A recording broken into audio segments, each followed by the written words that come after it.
There is never a dull moment when you're traveling in Thailand. Note to self, don't walk through the grass. Ow. Oh. Yeah, those are really bitter.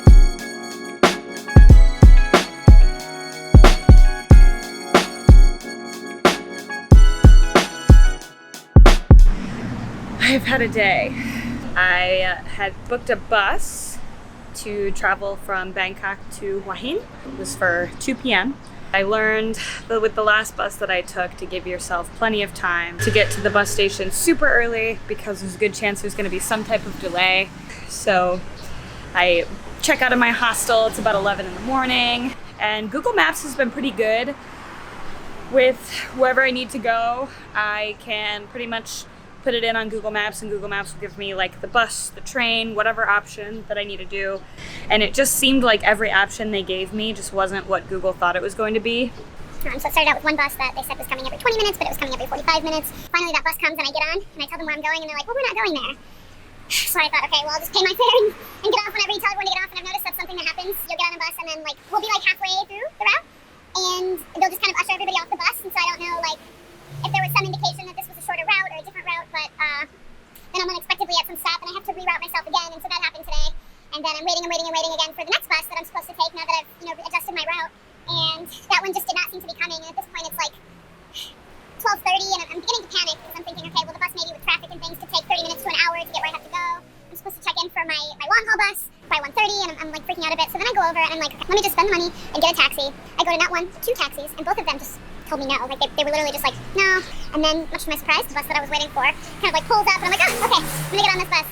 And the bus gets me where I need to go, but only kind of, because the station is, it's like a minivan kind of station, but then also a train station. So I get dropped off at the train station side and I'm like, okay, I'm looking for this like stall D11. I show somebody where I'm going and he's like, oh yeah, you have to cross the big street and then go up and over and kind of go like down and whatever. And he shows me on this little map. So I'm like, okay, great.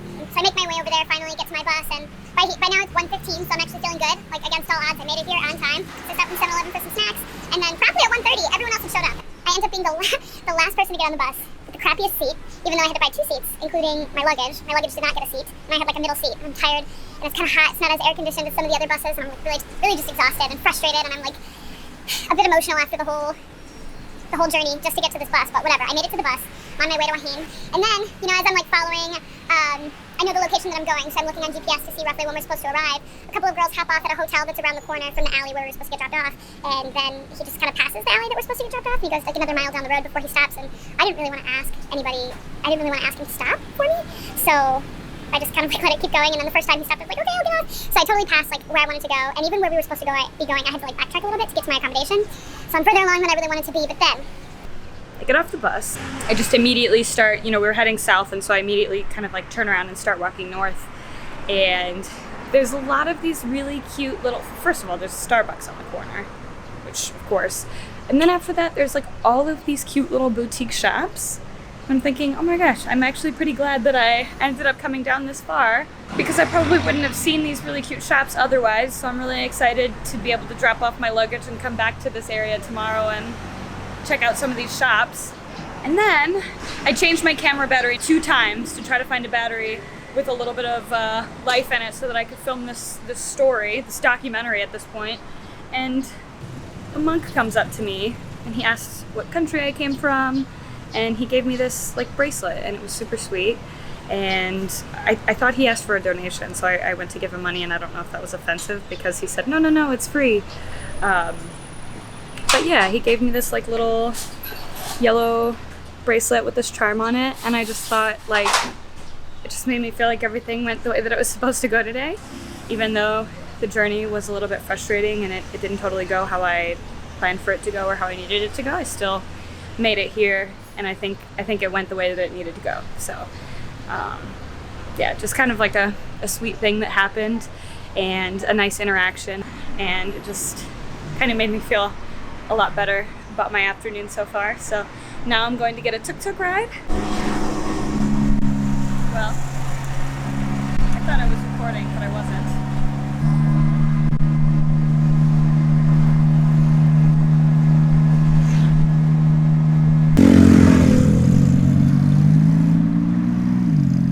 This good? Oh my god, I'm so sweaty. Oh gosh. Only time I really like to spend the money on a tuk-tuk or a taxi or anything is when I have my luggage and or I'm in quite a rush. Any kind of car, usually you can take a bus or a bike for a whole lot cheaper, or I even like to walk if it's 30-40 minutes or less of a walk. So that would be about like somewhere around 2 miles or so or less. So today, since I had my luggage and as I started walking, I didn't really see buses over here and I didn't even look for it. I just saw the tuk-tuks. They offered me a ride and I thought, nah, why not? When in Thailand. Actually, a private room with like a queen size bed was about the price of my like daily budget for a hostel. And this was on Airbnb, so I totally took the opportunity to book a quiet and private place for a couple of nights and then back to the hostel life I go. Doors. 1 hour later. Okay, I'm about ready to go out for the evening. I'm going to get some dinner and then check out a night market, which I'm pretty excited about. I think I'm going to get a Grab to get to the area because it is a couple of miles, and then I'll do some walking around and then decide if I want to walk back or walk part of the way and get a ride part of the way or whatever. When I originally was packing things to come on this trip, I was really concerned about having some kind of like nice sandal. I knew I wanted it to be comfortable for walking, but I wanted to have something that I could dress up, I guess.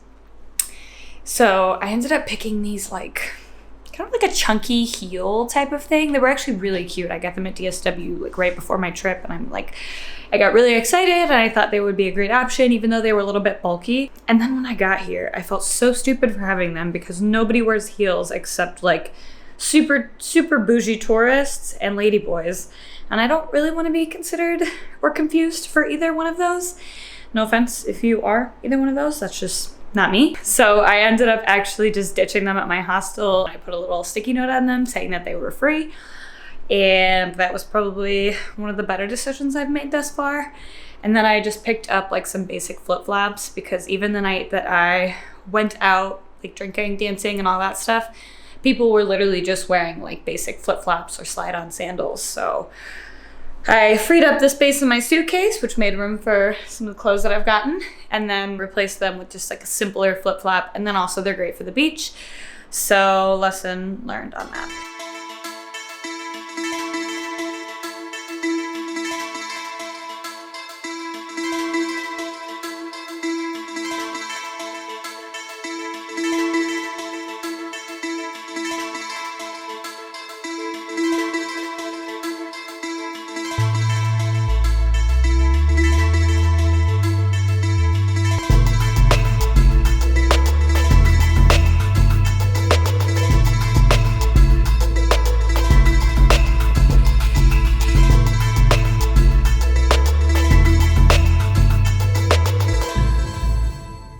So I am currently at Cicada Market. I walked up and saw so many beautiful string lights, fantastic food, and a lot of amazing looking art. So I'm gonna explore around here.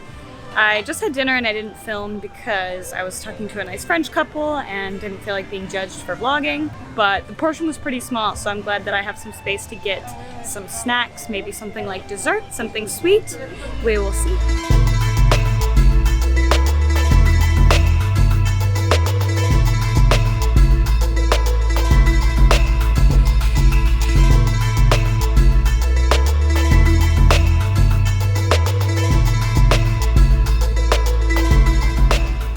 Pretty hot and humid, but I went with a tom yum soup, and I haven't tried this yet, so I'm very excited to try it here. These. This is good. I always choose the thick noodles.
got water. What else might I need today? And I think we're good to go. Here we are. So when I got to the cooking class, we immediately started prepping the ingredients for all 4 recipes. Everything was separated out onto trays, and we started by making the coconut cream and the coconut milk, and then we went ahead and cut up all the ingredients. She pretty much showed me how to cut it, and then I did the rest myself. Once we got into the actual cooking room was when I had the confidence to actually ask if I could set up my camera. So I set everything up, and then we got started. She showed me how to use the wok. Warm. You can feel it warm. Okay. Go to low heat, please. Nice. Good. And you like that. Good. And go to medium, please. Min. Between red and green. Good. Mix them well. She pretty much gave me cues and let me know how to do everything, but I really did it all myself, and so I really liked that. You can see the color. Chicken turning white a little bit. And then it's time for coconut milk, please. Good. This first recipe that I'm cooking is the Penang curry. This ended up being one of my favorite meals in Thailand. I would order it pretty often. It's typically fairly spicy. I didn't make mine too spicy, which is the best part about cooking it yourself, is you can control all of those things. You want more sweet? Sweet, okay? Maybe a little more salty? More salty. We were tasting each recipe to make sure that it had the right balance of sweet, salty, and spicy.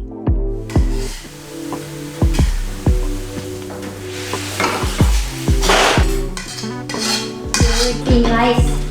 And you can see me here. I'm really proud of what I did. Quick hydration. And then we move on to the chicken with cashew nuts. And the chicken, please. Together, go inside. Good. Please, but no please. Add more water. Throughout the whole process, instead of just telling me what to do, boom, boom, boom, she was really explaining why we do certain things, and she even let me know some ingredient substitutions that I could make if I wanted to make any of these recipes back at home in the United States. This is good. Good. Green onion.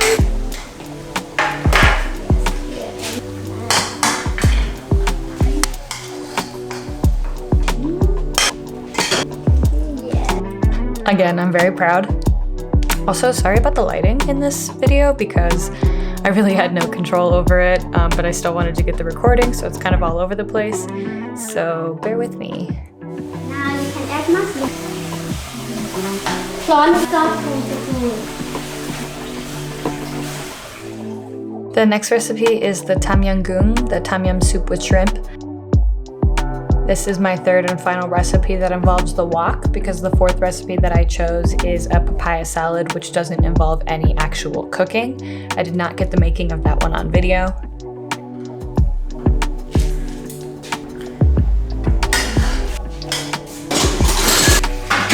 I spilled just a little bit.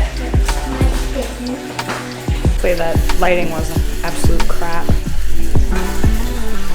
That's so cool. 100 ออนเดอร์ซีโร่1,200 1,300เลข400 บาทเมื่อคืนพ่อให้1,300 Got papaya salad. Okay. Papaya salad. This, I already tried it. So good. So proud of myself. Got some rice here. Gonna try the Penang curry. This one. It's thick, it's creamy, it's giving.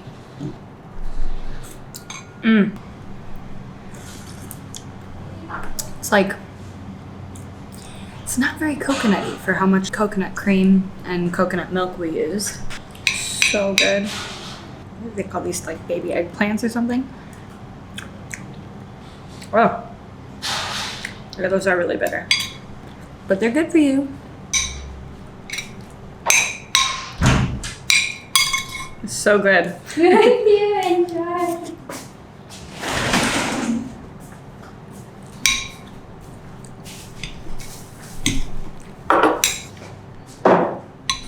Do you usually have classes every day? Every day, but sometimes 1 people, sometimes 3 people. Yeah. Depending on the day. Yesterday Yeah. I got 1 people also come from USA. So Oh, really? Yeah. Wow. I'm getting full. I'm gonna try this one. Good chili flavor on this one.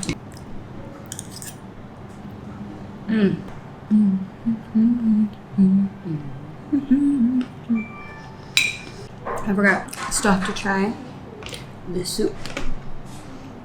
Tom yum goong. This one has some stuff in it for flavor that you don't eat, like lemongrass. And there's big chunks of ginger, not regular ginger, but like a different type of ginger. So maybe I'll just pop this in there.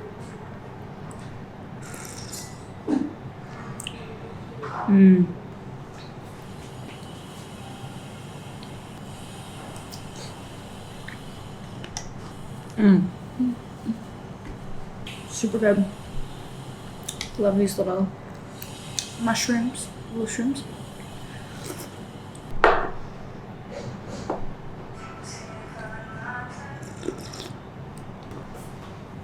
Now what the soup? It's good. Yeah, I will definitely have plenty of food to take home. Good. Oh, it is so sunny. That was an awesome experience. I would highly recommend it to anybody who is in Thailand, if you're in Hua Hin, or if you might be passing through on the way to Phuket. I highly recommend a trip here. Between the Cicada Market and this class, I've had a fantastic time in this city, and I haven't even gone to the beaches. I'm sure those are fantastic too.